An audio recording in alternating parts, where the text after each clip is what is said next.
Welcome to big TV. ఇప్పుడు మనతో పాటు మాట్లాడడానికి సైకాలజిస్ట్ ప్రసన్న దుర్గా గారు మనతో పాటు ఉన్నారు. వారితో మాట్లాడదాం. నమస్తే మ్యామ్. నమస్తే. ఎలా ఉన్నారు?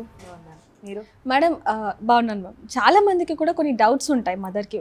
ఫస్ట్ ఆఫ్ ఆల్ అంటే డాటర్తో మెయిన్గా ఎలా ఉండాలి, అంటే ఒక మదర్గా ఉండాలా, ఫ్రెండ్గా ఉండాలా అనేది ఒక క్వశ్చన్ మార్క్. ఎందుకంటే ఇప్పుడున్న ఈ జనరేషన్లో అమ్మాయిల్ని ఇంట్లో కట్టి పెడితేనే ఎక్కువగా చెడిపోతున్నారు అన్న ఒక ఇది ఉంది. అది నిజమే అంటారా? ఫస్ట్ ఆఫ్ ఆల్ అసలు మనము మదర్ అండ్ డాటర్ రిలేషన్షిప్ గురించి మాట్లాడుకుందాం. ఈ మదర్ అండ్ డాటర్ రిలేషన్షిప్ అనేది ఒక ఆడపిల్ల లైఫ్లో one of the most influential relationship అని చెప్పచ్చు. ఇది బయలాజికల్గానే కాదు, సైకలాజికల్గా అండ్ ఎమోషనల్గా కూడా చాలా డీప్గా ఉంటుంది. ఇది we have some theories in psychology. అందులో జాన్ బాల్బిస్ అటాచ్మెంట్ థియరీ అనేది మనం తీసుకున్నట్లయితే, ఒక ఆడపిల్ల తన చైల్డ్హుడ్లో తన మదర్ నుంచి ఎంత పాజిటివ్ కేర్, కమ్యూనికేషన్ అండ్ ఎఫెక్షన్ని పొందినట్లయితే కనుక ఆ మదర్ అండ్ డాటర్ ఫ్యూచర్ రిలేషన్షిప్లో ఆ ట్రస్ట్ అండ్ బాండ్ అనేది మనకి రిఫ్లెక్ట్ అవుతూ ఉంటుంది. ఓకే. అండ్ ఐడెంటిటీ ఫార్మేషన్, అసలు ఒక ఆడపిల్ల ఐడెంటిటీ ఫార్మేషన్ అనేది ఎక్కడి నుంచి నేర్చుకుంటుంది? మదర్ నుంచే. ఎందుకంటే ఏ ఆడపిల్ల అయినా కూడా ఫస్ట్ రోల్ మోడల్గా తన తల్లినే ఊహించుకుంటుంది. తను ఎలా బిహేవ్ చేస్తోంది, ఎలా మాట్లాడుతోంది అనే వాటిని ఇమిటేట్ చేయడం నేర్చుకుంటుంది.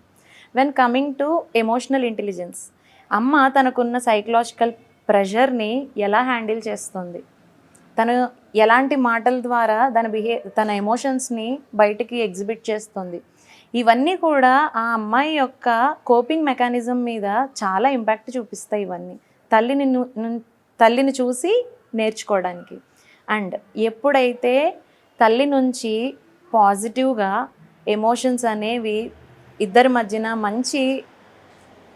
ఎప్పుడైతే తల్లి కూతుర్ల మధ్యన రిలేషన్ బాగుంటుందో, తనకు మంచి అన్కండిషనల్ సపోర్ట్ అనేది దొరుకుతుందో కూతురికి, ఆ అమ్మాయి లైఫ్ అంతా కూడా మంచి సెల్ఫ్ కాన్ఫిడెన్స్ని పెంచుకుంటుంది అండ్ సెల్ఫ్ ఎస్టీమ్ని డెవలప్ చేసుకుంటుంది. లేదంటే ఇక్కడ మదర్ అండ్ డాటర్ రిలేషన్ సరిగా లేదు అంటే ఆ అమ్మాయి తన ఫ్యూచర్ అంతా కూడా ఇన్సెక్యూరిటీ అనే ఫీలింగ్తోనే బతుకుతుంటుంది. మనం ఇంట్లో కూడా చూస్తూ ఉంటాం మేడం, మదర్ ఏదైతే చేస్తుందో అదే ఆ అమ్మాయి కూడా చేయటం. అంటే ఫాదర్ రాగానే వాటర్ ఇవ్వటం, లేకపోతే హెల్త్ ఇష్యూ ఉంటే మదర్ ఎలా చేస్తుందో అలానే చేయటం, ఇవన్నీ చూస్తూ ఉంటాం. అంటే పాజిటివ్ వరకు ఓకే, బట్ నెగిటివ్ వరకు చూసుకుంటే నెగిటివ్ కూడా వాళ్ళ మీద ఇంపాక్ట్ చూపిస్తుంది అంటారు? ఖచ్చితంగా ఉంటుంది. ఎందుకు అంటే ఆ అమ్మాయి ఫ్యూచర్లో తను ఎలాంటి ఫ్రెండ్స్ని చూస్ చేసుకుంటోంది, ఎలాంటి పార్ట్నర్స్తో ఉంటుంది, తన చుట్టూ ఎన్విరాన్మెంట్ ఎలా ఉంటుంది అనేది తల్లి కూతుర్ల యొక్క బాండ్ అనేది షేప్ చేస్తూ ఉంటుంది. తల్లి ఏం చేస్తుందో కూతురు కూడా అదే ఫాలో అవుతూ ఉంటుంది. అండ్ అమ్మ అనే పదం కంటే గొప్ప పదం మనకు ఎక్కడా దొరకదు, అంత గొప్ప బంధం కూడా ఎక్కడా దొరకదు. ఏ మనిషి జీవితం అయినా కూడా తల్లి అనే బంధం మీదే ఆధారపడి ఉంటుంది, రైట్? అదే ఒక ఆడపిల్ల లైఫ్లో తల్లి పాత్ర ఇంకా చాలా పెద్దది. ఎందుకు అంటే తను పెళ్లి చేసుకున్న తర్వాత కొత్త జీవితాన్ని స్టార్ట్ చేయాలి. అక్కడ ఎన్నో రెస్పాన్సిబిలిటీస్ తీసుకోవాలి. తనకి తెలియని ప్రపంచంలోకి అడుగు పెడుతోంది అంటే అక్కడ ఎన్ని ఛాలెంజెస్ ఫేస్ చేయాలి. అక్కడ ఫ్యామిలీలో ఉన్న వాళ్ళందరినీ సాటిస్ఫై చేయాలి, వాళ్ళకి నచ్చినట్టుగా కూడా ఈమె ఉండాలి. అండ్ ఎట్టి పరిస్థితుల్లోనూ తనకున్న రెస్పాన్సిబిలిటీస్ని వదిలిపెట్టకూడదు. ఎంపతిగా అనేది కూడా మనం మదర్ నుంచే నేర్చుకుంటాము. తన గురించి సెల్ఫిష్గా ఆలోచించకుండా నలుగురి గురించి ఆలోచించాలి అనే ఎంపతి మనం ఎక్కడి నుంచి నేర్చుకున్నాం? మదర్ నుంచి. అంతే తప్ప మనం ఎక్కడ ట్రైనింగ్ తీసుకోలేదు కదా. అంటే తల్లి పాత్ర అంత గొప్పది ఆడపిల్ల లైఫ్లో.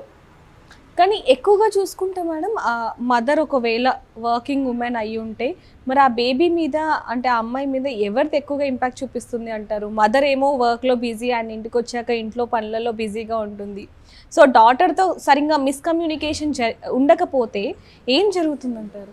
ప్రాపర్గా ఎప్పుడైతే కమ్యూనికేషన్ అండ్ బాండ్ ఉండదో అక్కడంతా కూడా పేరెంటింగ్ స్టైలే డిఫరెంట్గా ఉంటుంది. ఈ నెగిటివ్ బిహేవియర్ ఇప్పుడు మనం చూస్తున్న ఆడపిల్లల పరిస్థితి బాగాలేదు. బయట యారోగెంట్గా ఉంటున్నారు, పేరెంట్స్ మీద రివర్స్ అవుతున్నారు. ఇవన్నీ ఎప్పుడు జరుగుతాయి? అప్పటికప్పుడు టీనేజ్కి వచ్చిన తర్వాత స్టార్ట్ అయినవి కాదు.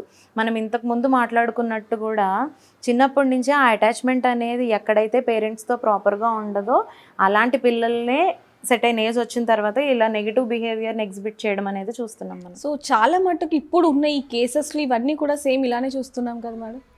సో అలాంటి కేసెస్ కూడా మీ దాకా చాలా వరకు వచ్చే ఉంటాయి. దాంట్లో ఒకటి ఏమైనా షేర్ చేసుకోగలరు? షూర్. ఒక అమ్మాయి కొంచెం బాయ్ ఫ్రెండ్స్తోనూ ఇలా బయట తనకున్న సర్కిల్ అంతా కూడా అబ్బాయిలే ఎక్కువ ఉన్నారు, అమ్మాయిలతో ఉండడం అనేది చాలా తక్కువ ఉంది. బ్యాక్గ్రౌండ్కి వెళ్ళి చెక్ చేస్తే వాళ్ళ మదరే వచ్చి కంప్లైంట్ చేశారు. కంప్లైంట్ ఇన్ ద సెన్స్ ఆవిడ కౌన్సిలింగ్కి వచ్చారు. ఆవిడ ఆ స్టేజ్లో కొన్ని తప్పులు చేసినవి ఉన్నాయి. అంటే ఆవిడ ఫ్యామిలీ ఇష్యూస్ని బట్టి కొన్ని మిస్టేక్స్ చేశారు ఆవిడ. ఇప్పుడు ఆ అమ్మాయి కూడా అదే దారిలో వెళ్తుంది అని చెప్పేసి ఆవిడ కౌన్సిలింగ్కి వచ్చారు. రూట్ కాజ్ ఎక్కడుంది దీనికి? మదర్ ఒక ఏజ్ వచ్చిన తర్వాత ఈ అమ్మాయికి అవన్నీ అర్థమయ్యాయి. అది తప్పు అని ఆ అమ్మాయి తెలుసుకోలేకపోతుంది. చెప్పేవాళ్ళు ఎవరున్నారు అక్కడ? అక్కడ తల్లే ఆ వేలో వెళ్తున్నప్పుడు ఆ అమ్మాయి ఏం చూసి నేర్చుకుంటుంది? సో మదర్ని చూసి అది నేర్చుకుంటుంది కదా. అందుకే తల్లి పాత్ర చాలా పెద్దది ఆడపిల్ల విషయంలో. మగపిల్లడు ఎలా అయితే తండ్రి గైడెన్స్ అవసరమో అని చెప్తామో, ఆడపిల్ల విషయంలో తల్లి ఖచ్చితంగా కేర్ చేయాల్సిందే. ప్రతి విషయము ఫ్రెండ్లీగా మాట్లాడాలి, ఓపెన్ కమ్యూనికేషన్ అనేది ఉండాలి అక్కడ. కానీ మేడం ఇప్పుడున్న ఈ సిచ్యువేషన్ అంటే ఈ జనరేషన్లో ప్రతి ఒక్క మదర్కి ఇందాక నేను ఫస్ట్లో అడిగినట్టుగానే ఒక క్వశ్చన్ మార్క్. డాటర్తో ఫ్రెండ్లీగా ఉండాలా, మదర్గా ఉండాలా? మదర్గా ఉంటేనేమో అంటే వాళ్ళు చేస్తున్నవేమీ చెప్పరు, అది తప్ప ఒప్ప అనేది తెలియదు. ఫ్రెండ్లీగా ఉంటేనేమో మరీ ఎక్కువగా చనువు తీసేసుకొని వాళ్ళు ఏదంటే ఆ మాట అనేసి లేకపోతే వాళ్ళని ఇబ్బంది పెట్టని ఇవి జరుగుతున్నాయి. అసలు మదర్ ఎలా ఉండాలి డాటర్తో? మనం ఇంతకుముందు బౌండరీస్ గురించి మాట్లాడాం. ఫ్రీడమ్ ఇచ్చినప్పుడు దాని బౌండరీస్ కూడా చెప్పాలి అని చెప్పాం. ఇక్కడ అది అప్లై చేసుకోవాలి. అన్నీ మాట్లాడతాం, అన్నీ చెప్తాము, కానీ ఎప్పుడు ఏది చేయాలో ఎవరు చెప్పరు. అది చాలా ఇంపార్టెంట్. సో ఏది చెప్పినా కూడా దాన్ని లీనియన్స్గా తీసుకోకూడదు. అడ్వాంటేజ్ తీసుకుని మిస్యూజ్ చేసుకుంటున్నారు ఇప్పుడు పిల్లలందరూ. ఆడపిల్లలు మగపిల్లలు అలాగే ఉన్నారు. సో ఎప్పుడైతే నువ్వు ఇలా ఉండు, ఇలా చెయ్యి అని చెప్తామో దానివల్ల వచ్చే పాజిటివ్ థింగ్స్, నెగిటివ్ థింగ్స్, ఈ కాన్సిక్వెన్సెస్ రెండు కూడా ఎక్స్ప్లెయిన్ చేయాలి.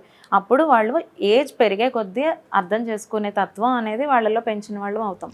పిల్లలు అనే దానికంటే మెయిన్గా ఆడపిల్లల విషయంలో తల్లి పాత్ర ఎంత ఎక్కువగా ఉంటుందనేది కూడా ఇక్కడ మనకు తెలుస్తుంది madam. Thank you so much. Thank you. For more videos like this, subscribe Big TV channel.